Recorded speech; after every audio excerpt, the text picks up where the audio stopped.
बच्चों, let's start this question.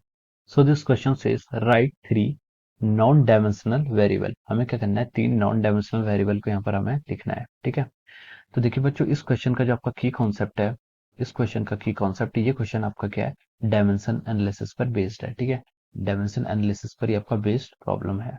हम इसको लिख सकते हैं, this is a problem based on our dimensional analysis. ठीक है, हमें लेकिन इस क्वेश्चन में क्या बताना है कि ऐसे तीन क्वांटिटीज बतानी है, वेरिएबल्स बताने हैं जिनकी कोई डायमेंशंस नहीं होती है। ठीक है, तो देखिए फर्स्ट एग्जांपल हम ले सकते हैं। देखिए आपका कोई भी रेशियोज होते हैं, ठीक है, रेशियोज की कोई डायमेंशन नहीं होती है। ठीक है, जैसे आपका यंग्स मतलब आपने पढ़ा होगा इलास्टिसिटी या फिर प्रॉपर्टी ऑफ मटेरियल्स में, जो आपका स्ट्रेन होता है, स्ट्रेन क्या होता है आपका del L divide by L. ठीक है, ये क्या होता है, change in length per unit, change in length divide by original length, ये क्या होता है स्ट्रेन का फॉर्मूला होता है। ठीक है, अब देखिए लेंथ ऊपर भी लेंथ है नीचे भी लेंथ है, तो लेंथ की डायमेंशन क्या होगी, एल बाई एल, तो ये आपकी कैंसिल हो जाती है, तो इसकी क्या डायमेंशन बनती है, M zero L zero T zero, इसकी आपकी कोई भी डायमेंशन नहीं बनती है। ठीक है, तो ये क्या आपका एक डायमेंशनलेस वेरिएबल है। ठीक है, तो ये आपका फर्स्ट एग्जाम्पल हो गया।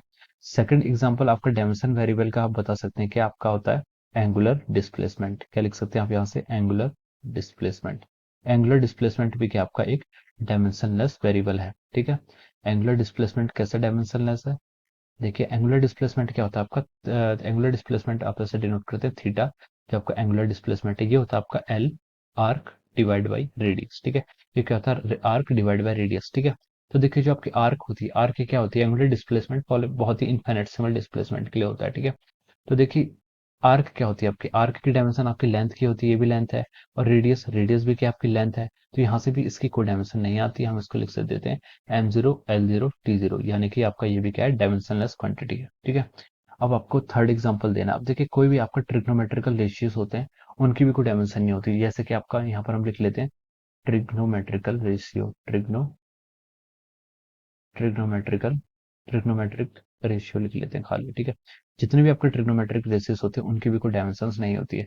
जैसे इसका एग्जांपल आप कोई भी ले सकते हैं, साइन थीटा ले लीजिए, कॉस थीटा ले लीजिए, टेन थीटा ले लीजिए, कॉट थीटा ले लीजिए, कोई भी आप ट्रिग्नोमेट्रिकल एंगल लेंगे, किसी भी की क्या होती है, डायमेंशंस नहीं होती। ठीक है, ये आपके हो गए। ऐसे ही आपके कॉसेक थीटा ले लीजिए। ठीक है, कॉसेक थीटा आ गया, सेक थीटा आ गया, तो ये जितनी भी आप क्या है ट्रिग्नोमेट्रिकल एंगल्स हैं, इनकी कोई डायमेंशन नहीं होती। इनको हम कैसे प्रूव कर सकते हैं, जैसे साइन थीटा क्या होता है, साइन थीटा आपका क्या होता है, परपेंडिकुलर डिवाइड बाय हाइपोटेनस, तो परपेंडिकुलर और हाइपोटेनस दोनों क्या लेंथ है। ठीक है, तो वहां से उसकी डायमेंशन क्या हो जाएगी, लेंथ, लेंथ की कट के कितनी हो जाएगी, वन हो जाएगी। ठीक है, तो मतलब इसकी कोई डायमेंशन नहीं है। ठीक है, तो हम इसको इस तरीके से हम सोच सकते हैं, तो उसकी जो डायमेंशन आएगी फाइनली वो कितनी आएगी, M zero L zero T zero, इसकी कोई डायमेंशन नहीं है। ठीक है, so all the trigonometrical ratios have no dimensions. तो ये आपके क्या हो गए, तीन हमसे पूछा गया था, three non dimensional variables define करने हैं।